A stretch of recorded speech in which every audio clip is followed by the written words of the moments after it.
Happening now, a member of George Zimmerman's jury reveals what happened during their difficult and emotional deliberations. Also, compromised lives. Stand by for details of how Capitol Hill dodged a major crisis today. And the mayor of a major city, despite allegations of sexual harassment, he says he is not quitting. I'm Wolf Blitzer. You're in the Situation Room.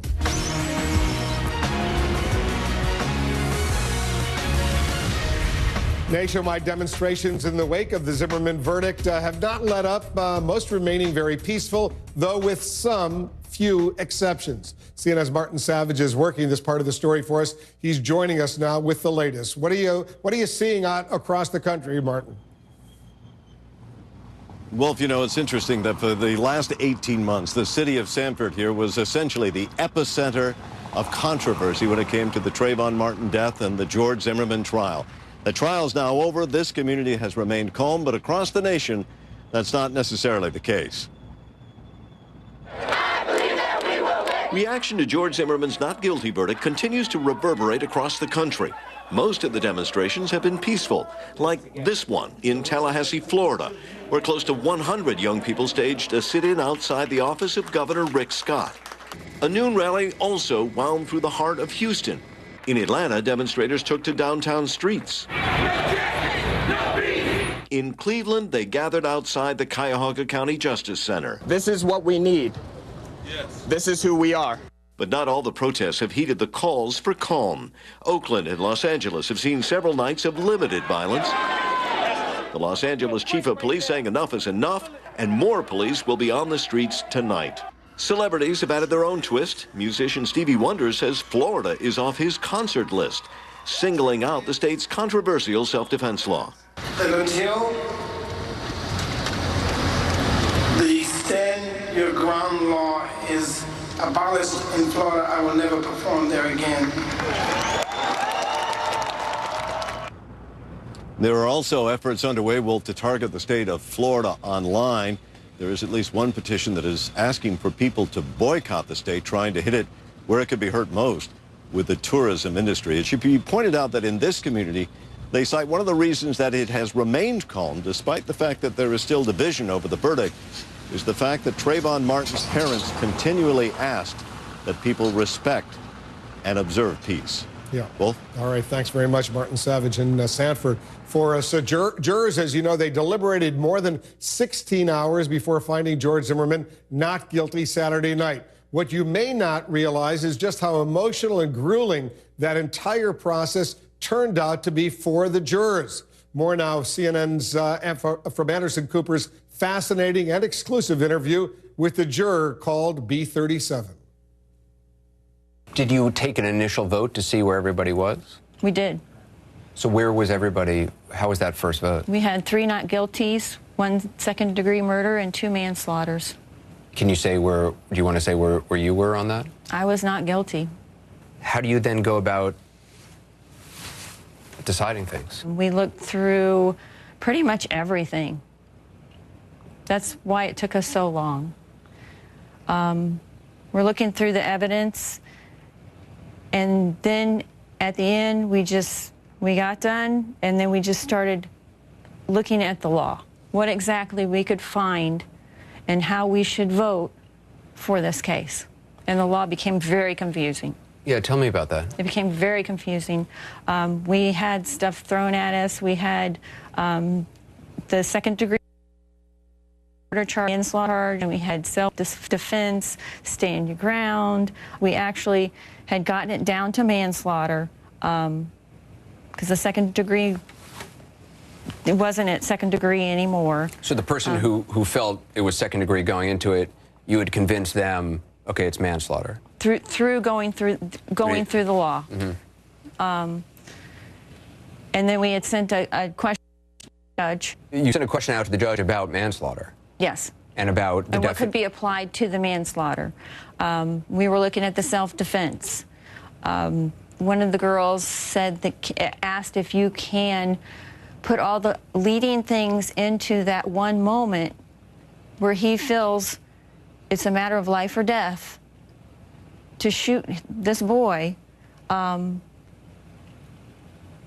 or if it was just at the heat of passion at that moment. So that juror wanted to know whether the things that had brought to that place, Exactly. not just in the minute or two before the shot actually went off, but Exactly. Did you feel like you understood the instructions from the judge, because they were very complex? Right. And that was our problem. I mean, there was a couple of them in there that wanted to find him guilty of something.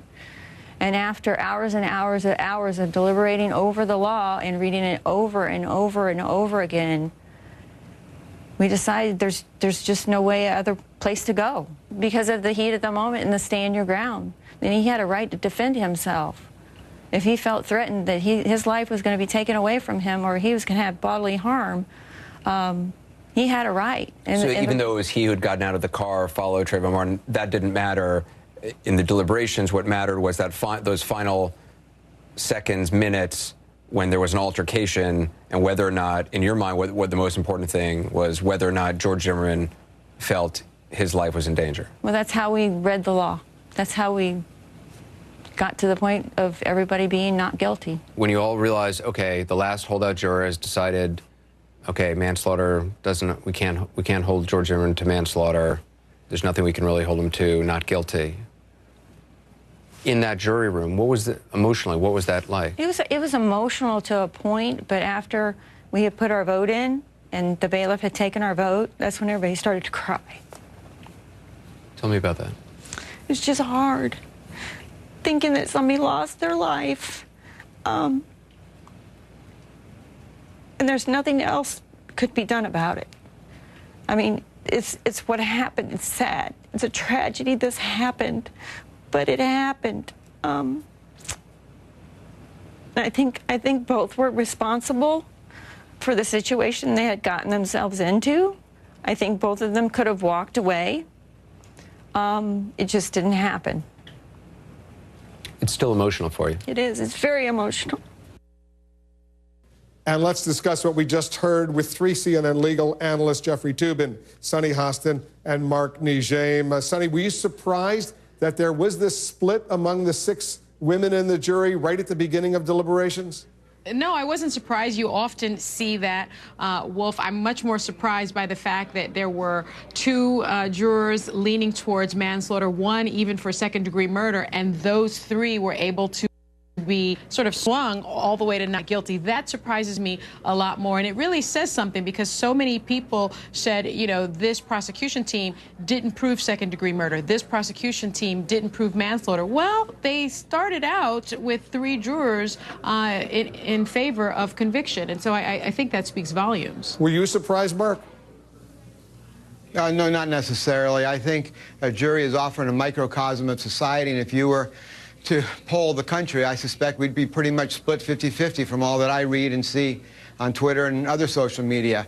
And I think it breaks down exactly along those lines. You know, a percentage think that it should have been manslaughter, a smaller percentage think murder too, and half the country thinks that it should in fact be not guilty. But when you get into the group dynamics and you get into the interaction, things often change. There's really something strong to a jury dynamic rather than an individual looking at a case without that. And as you know, Jeffrey, they spent, those women in the jury, what, 16 hours or so discussing the final decision, the final not guilty verdict. So I guess it shouldn't be all that surprising that people change their minds in the course of those intense kinds of deliberations.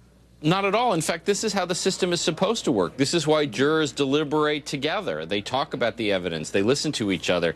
I mean, if we had a system where they simply cast a vote by pushing a button after the end of testimony, you know, that would be one kind of system. But we have a system where judges encourage the jurors to listen to each other, to talk, and there is no shame, and there's certainly nothing at all unusual about jurors changing their mind. And the only verdict that matters is the one at the end, the unanimous one, not the first straw poll that jurors often take. And the jurors said that in the end, they unanimously, all 6 of them, came around to the conclusion that George Zimmerman had a right to defend himself, and they specifically heard this charge that the judge, Deborah Nelson, gave them on Friday just before the deliberations. I'll play the little clip of what the judge said. If George Zimmerman was not engaged in an unlawful activity and was attacked in any place where he had a right to be, he had no duty to retreat and had the right to stand his ground and meet force with force, including deadly force, if he reasonably believed that it was necessary to do so to prevent death or great bodily harm to himself or another, or to prevent the commission of a forcible felony. And as a result, the juror told Anderson Cooper they decided he was not guilty, I think in part because of those words from the judge. Sonny, you want to react to that?